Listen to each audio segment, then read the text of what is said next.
Right, welcome everyone to another episode of the Love Island Cast. I am one of your hosts, Chris Phelps, and I'm so pleased to say my co-host today and very good friend is Mr. Dave Horrocks. Hey Chris, I've missed you, man. I'm glad to be back and raring to go to get in some Love Island. Dave, I'm missing you more because when I listen back to them podcasts, it's just me talking to myself, so I'm so glad to have you back. They're quite well received, but it's not the same without you, mate. It never is. There's no... I love the little jokes we have and the observational stuff that we both come up with, so great to have you back, mate. No, it's good, and I enjoyed the episodes I was listening, so I thought you nailed it on Michael and a few of the other observations as well, but it is good fun, and I've been a little bit like a coiled spring, so I haven't been able to discuss it with anyone, so, I've felt for the last couple of days I've been missing something, so it's like a valve that's going to be released now. Well, Dave... Well, go on. I was going to say the floor is yours, but I think you've outdone me. Talking about a valve being released, Curtis and Maura, shall we start there? Go? Yeah, let's go. So, what do you reckon? I mean, they've been at it properly or not, do you reckon? Yeah, I think there's been something going on there, Dave. I think it's Anton levels of release, shall we say. Yeah, I think so. I do. I think there's something going on there. She's very unusual, Maura. We always go on about her, and I've gone on about her especially, but she's just a fucking firecracker, isn't she? Later in the episode with that new lad, was it Gavin? Greg. Yeah. Sorry, was just like, he's Irish. Well, surely you must see all these Irish people when you're at home. She was like, like she lives in like the middle of Guatemala or something. Oh my God, he speaks Irish. Well, fuck me, that's fucking amazing. It's like when you go on holiday, innit, to Spain or Spain or wherever you go, and everyone all of a sudden becomes fucking patriotic for England. Oh my God, he's in England. He's from England. Or like I'm obviously a Man United fan. It used to be like, he's a Manchester United. Yeah, well, you see them where you live all the time. It's just one of them stupid things. But yeah, Dave, Curtis is definitely getting the good end of the stick. And before I let you jump on what you want to say, wasn't I right about Amy on Loose Women, David? She was fucking on Loose Women and they loved and want her back. And it's exactly what I said about her. Yeah, so it's pretty interesting. I haven't seen that Loose Women episode, to be honest. So I don't quite know what's gone on there. But she seems to be doing the rounds at the minute. She's got a new hairdo, hasn't she? Like a breakup hairdo. Every time she's in front of the camera, she's all dolled up and everything. So, yeah, she's definitely doing the rounds. So remind me what you did say. Thanks, Dave. Sam remembered.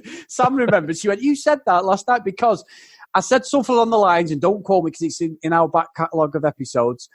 I did say that he's after they're after the OK magazine. He's after Strictly Come Dancing, position on there because his brother's just finished, and she'll be on Loose Women before you know it. And that's exactly what happens, especially when something like this happens where she's been shit on, hasn't she, really, by what he did. It was bad what he did. So they will literally all sit there and catcall men then, won't they, because of what's happened. And he was right. He deserved the bollocking he got off him as well. I haven't watched it properly, but I know she's been invited back on and she was very well received. And maybe that's a thing into media, Dave. It could be. It could be, yeah, and fair dues to her. I mean, do any of them go back to their regular jobs? Can we see her going back to being cabin crew now? I can't, to be honest, Dave. I think what you're going to get is everyone who's in Love Island for maybe the first 6 months will go to the opening of a fucking can of beans if it means to get a picture or some sort of fucking exposure. So they keep doing it. That Ian Sterling show that's on after the UK one, they're all on there, all the ex-housemates and people like that, the Big Brother rejects. Yeah. They have a circle of Z-listers that can make enough money, I think, to keep going. And it's usually for the lads. They do nightclub appearances. That's where they make the money. Right, okay. Oh, well, it beats doing a real job, doesn't it? A bit like me. I mean, yeah. So what do you reckon to the date with Greg and Amber then? I think I don't think she was into him. She did that thing again where she said, didn't she, when she's talking to someone, she'll like laugh nervously, won't she, and stuff. And I think she loved the attention that he'd give her. She loved the fact that someone was interested in her. But obviously he's got hindsight of watching all his show. Michael's an absolute bellend. All he's got to do is treat her right. And he'll get quite far. Not saying they'll fall in love or anything like that, but all you've got to do is treat someone with respect, and that's you want. And that's exactly what he did. He seems like a nice bloke. Rugby player, pro rugby player. He's got a law degree. He's obviously a clever guy, knows what he wants. And I think that was just a nice relief. But when they actually got chatting, I think you could just see on her face, she was like, no, you're not really for me, I don't think. I could be wrong, but I hate that word, banter, Dave. I must admit, it really pisses me off. It's one of them words that started in Geordie Shore, because I used to watch that. And it's just been, now it's just like public. Everyone uses it, don't they? She's going, he's got great banter. Oh, great, he got the banter. I was going about, it's like, no, you just had a good chat. I know it's probably an age thing with me, because now I'm bloody 40. I must be getting old and moany, Dave. But yeah, I think it's just nice. And then, Dave, what did you think about Michael? Well, this is not completely a shock, is it, tonight? But I think there's a lot of people who are shocked by it. But I actually think, and I don't want to go off on a massive psychology tangent, and I'm not excusing any of Michael's behaviour at all, but you can kind of understand it. And by that I mean, there's the old adage, isn't there, that you hurt the people that are closest to you. And I think he's been unconsciously doing that, particularly when he was doing the whole, sit down. And I don't think he went over there, because when he was recounting it to Ovie, he was saying, I just asked her, can you sit down? Well, you didn't. You ordered it. You didn't ask it as a question. And I just think I don't think he's being as tactical as some people tonight on Twitter are accusing him of. I don't think it's that well thought out. But that's just my perspective on it. I mean, what do you think? I don't think you're wrong, to be honest, Dave. I'm not shocked. We've called it straight away. We both said it. Once Joanna went, and I think Joanna's quite toxic, to be honest, quite a toxic person. I think Michael deserved to get pied off her because she called it to a T. I said on the show the other day when I did it that I felt she had that speech in her straight away. I mean, to call him a snake within 10 seconds of her getting voted off, that was it. She obviously has been gearing up for this. And like I'd said about Emma, had emailed in the show saying she turns her back on him a lot on that. And you'd said the same thing. She's just not into him, Dave. She's into him for the show. And that is the end of it. And I think Michael's just made an absolute fuck up. But poor Amber is going to get eaten up and chewed out again if she's not careful. If he pisses her about on that, Dave, I just call cynical, though, because it seems too convenient, all this, doesn't it? That they ride off into the sunset at the end of the show in love. I don't know whether I'm wrong. It just seems a bit too much. I mean, do you think she'll take him back? Oh, fucking damn right, Dave. Yeah. You might have to do a bit of begging, but I guarantee within an episode they're going to be curled up on that sofa together, definitely. It might turn Anna against her, to be honest. I don't know, but I do think this is it. I think they're going to get back together completely. I'd be completely surprised, Dave, if she absolutely turned around and said, no, fuck you. You've been an absolute bellend. I don't want anything to do with you. Because the way she looks at him, you can see she gets that finger in her stomach, Dave. I genuinely think she loves him. I genuinely think she loves him. I agree, and those conversations with Greg, you could see in her eyes she wasn't really into it. I think, again, if you look at that progression, this whole storyline, let's call it that, over the last week, where she's been treated like shit so consistently, and then they had that little kind of clear the air talk. I think whoever she went on a date with next, she was going to be in a fairly good mood about it. It's not like the treatment Marvin got. And like you say, Greg didn't have to do much, but Marvin proved to us that you can do it spectacularly wrong with what you say. So, but definitely in the eyes, it wasn't there at all. I think she will, and I think it's going to annoy a lot of people. I think what Michael had done is, in a lot of people's eyes, pretty irredeemable. And like I say, I'm not excusing any of that behaviour, but I can kind of understand it as well. Just, it's that, why do human beings do it? I don't know. But like I say, I think it's because of his deep feelings for her that he has treated her so poorly. And that's that paradoxical thing that, I certainly don't understand. No, I think you're completely right. The analysis is correct, Dave. Very bizarre, great TV. Again, absolutely fantastic. I do think, though, Dave, I know Curtis and Maura, I think Maura might do a bit of a play for this Greg, going back to him. I think she's going to do another try. Yeah, I think she might do a bit of a try before you buy, Dave. I mean, it wouldn't be completely out of character, would it? But no, I think so close to the end, she'd be a little bit daft, surely. She would, but I won't put anything past that, so... She's fucking bizarre. You might be right. I think she'd... if you're cynical, you say, well, she went for Curtis because he obviously is... a quite prominent figure in the villa, isn't he? So, to couple up with him would give her a better chance. And if you're not to be cynical, you say she's got a genuine attraction to him, then surely you can't switch that off so quickly. I mean, she only went off Tommy so quick because she was pied off by him. Yeah, exactly. Now, Dave, you're totally right. Speaking of Tommy, how irritating is fucking Molly May becoming episode by episode? Oh, my fucking God. Well, So we did see, obviously there was no Anton tonight, was there? And no. So there's been reports that he's been taken ill, put out a cheeky tweet suggesting that maybe Molly May had something to do with it. She seems to be systematically going through all of the couples and discrediting them and kind of putting out the feelers that, Belle and Anton, why would they possibly get together so quickly? Quickly forgetting about how she was screaming at Tommy before they'd even kissed or anything. So, yeah, she's unlikable, to be honest. And honestly, Chris, they're not going to get another vote from me this season because I just cannot stand what she's doing.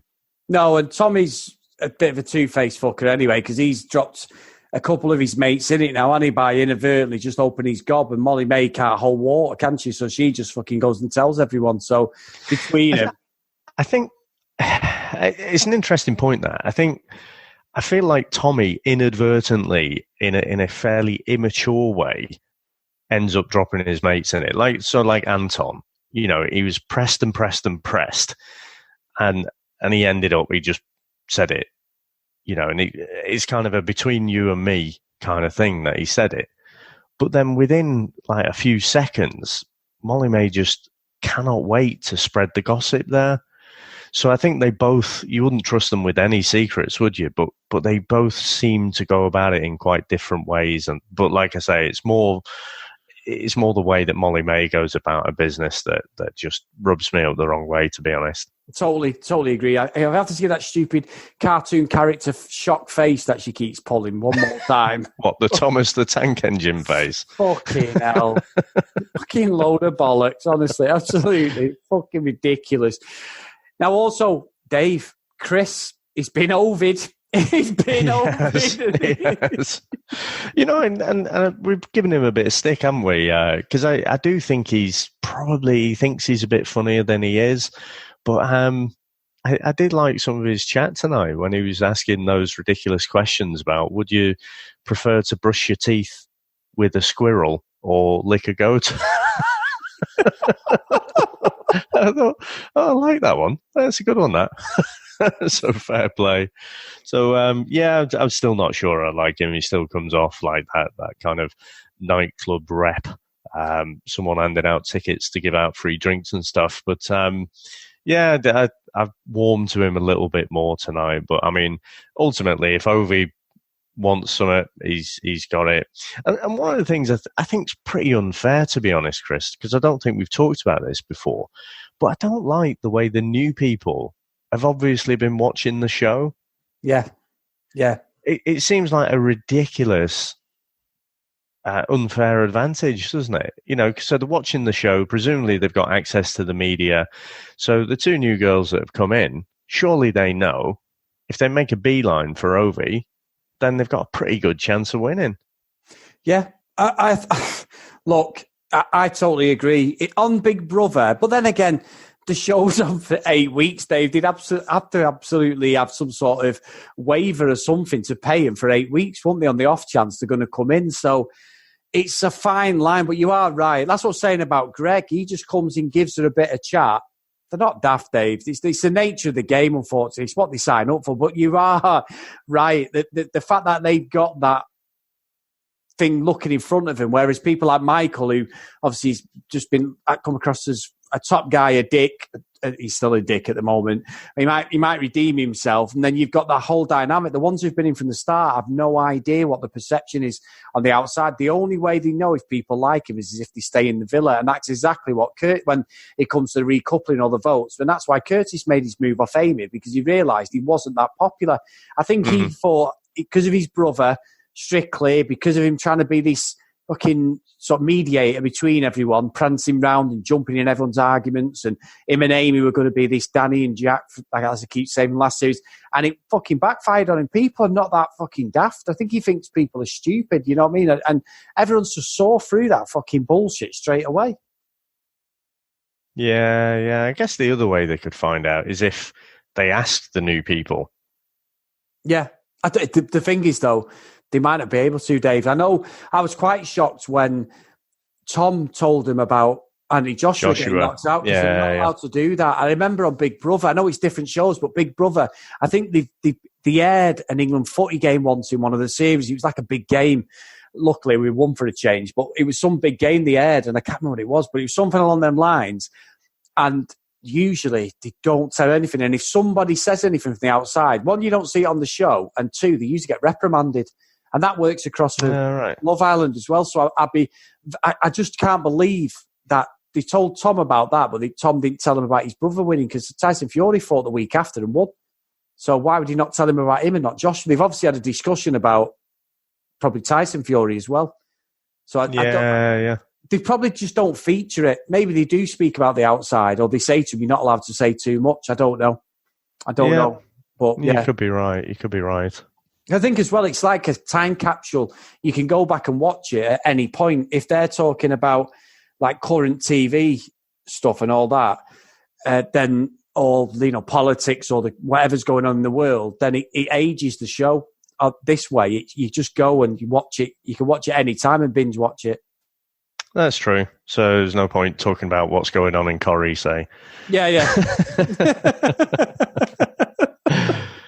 That's my opinion. I'm not saying I'm right, but having watched these shows for so many years, that's what it's usually about. Yeah, cool. Well, so just before we go, Dave, we've had a lovely tweet off one of our followers. So LBX, well, thank you for sending in the tweet, and it reads, loving that you're now doing the US version. Started listening to the show halfway through the UK version. Loving the show. Keep it up. The funniest reaction podcast going, from L in Ireland. So thanks very much, L. We do appreciate you taking your time to send us them sort of tweets. And that's what me and Dave absolutely love. We just love that reaction. And if you do want to send in some nice messages or any questions, or even some bad stuff if you want, we were happy to discuss it and read it out on the show. At Love Island Cast on Twitter, or if you want to email us, theloveislandcast@gmail.com. And if you do like the show, guys, please get on your podcast catcher and drop us a 5-star review. It just helps us grow, and it gives a big thumbs up for what me and Dave are doing. So, Dave, you've not been here for a few days. What are you going to lead us out with? Well, I was actually just going to say, because we're gathering up all our little countries, aren't we? And I was just looking, we've got listeners in Leinster, Munster, Connaught and Ulster. So it's absolutely fantastic. It's in that order that we have the number of listeners. So get out to your friends and stuff. If they listen to podcasts and are into Love Island, then try and move that league table around a bit. So I think I'll start looking at some of the other countries as well. Just it's really interesting, some of the little regions and stuff. So I thought you'd be interested in that, Chris, because I'm a bit of an analytics geek, but actually this was all kind of a ruse to say, what are you going to lead us out with? I'm not sure I want you fucking back on the show now, Dave.